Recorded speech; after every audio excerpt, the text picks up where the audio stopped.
Hello and Happy New Year, and it is Kids Corner with Mike, and my name is Tona, and my job is to ask Mike questions about anything to do with pediatrics. So my question to you today, Mike, is why do some children find it difficult to sit still, and they can't sit still at the table, they can't sit still at the chairs when they're trying to do works? Why have some children literally got ants in their pants? We're really curious to know. Look forward to your answer. Bye. Hi Tona, welcome back everyone to Kids Corner.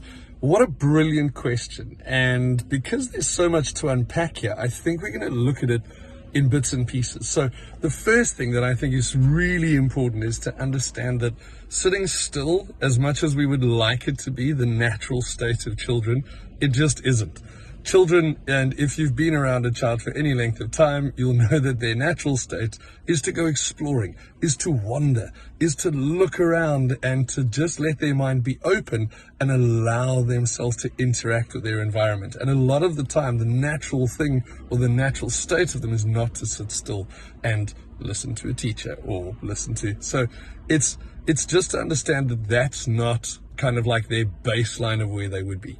Anyway, now let's start to look at what's normal. Okay, so for a 3-year-old, we're going to have about 5 to 10 minutes. That's how much they're going to be able to hack of being able to sit quietly and listening.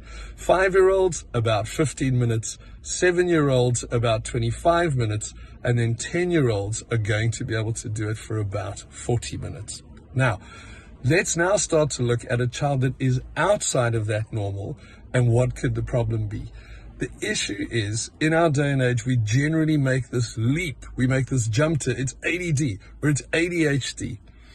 It could be, however, there are a lot of things that it could also be, and I want to unpack those first. I like to break these down into 3 sections, and I like to talk about mind, I like to talk about body, and then I like to talk about environment, because I think all of those 3 have a big part to play in a child being able to be relaxed and focused and be able to be calm physically. So let's have a look at mind first of all. So anxious. Put yourself into the position of a child. And I always like doing this. Think about you as an adult trying to sit down and trying to focus on something. If you're anxious, it's not going to happen. It's going to be very, very difficult to do. So a child being anxious is exactly the same thing. A child having being in an emotional state as well. Of course, it's just like us.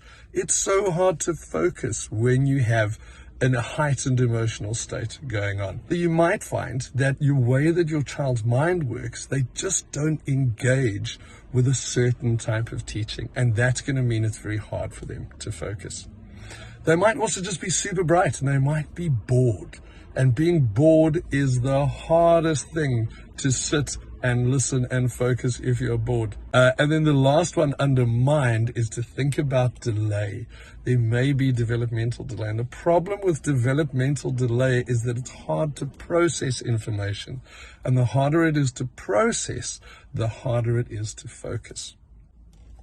Okay, then let's look at their body. What might be going on body-wise that might make it difficult for them to sit down and be quiet and focus? Not enough physical activity. So sitting there like a bunch of energy because they actually haven't got rid of their energy through the day. Reflexes. We can have what we call primitive reflexes, which are these automatic movements that children do as babies that need to be integrated as they move forward to be able to move their bodies independently. And if they don't, sometimes what happens is, and there's one particular called an STNR, and what happens there is if they're sitting at school and writing and they put their head down, their legs shoot out. And then if they put their head up, their legs come back again, and it kind of looks like they're disruptive. But they have a reflex that hasn't gone away. So that's important to think of as well. Maybe physically their needs aren't met. Is there poor nutrition in this child? Is this a child that's too hot? Is this a child that's too cold? Basic physical needs will make it very, very difficult to sit down and relax. Sleep, oh my goodness. Sleep is a massive, massive issue.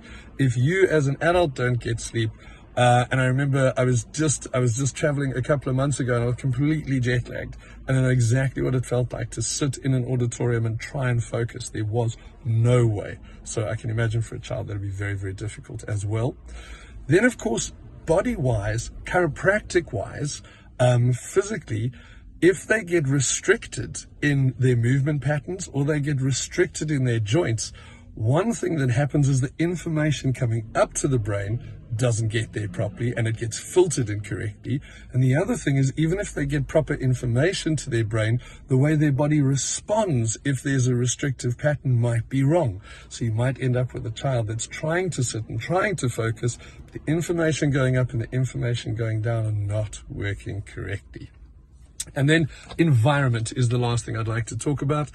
If you are in an environment which is overstimulatory and you have a child that is just overstimulated by something going on in the environment, there's very little chance that they're going to be able to sit down and relax for you. So there is my sort of broken out, long-winded answer to why do some children just feel it really difficult to sit still.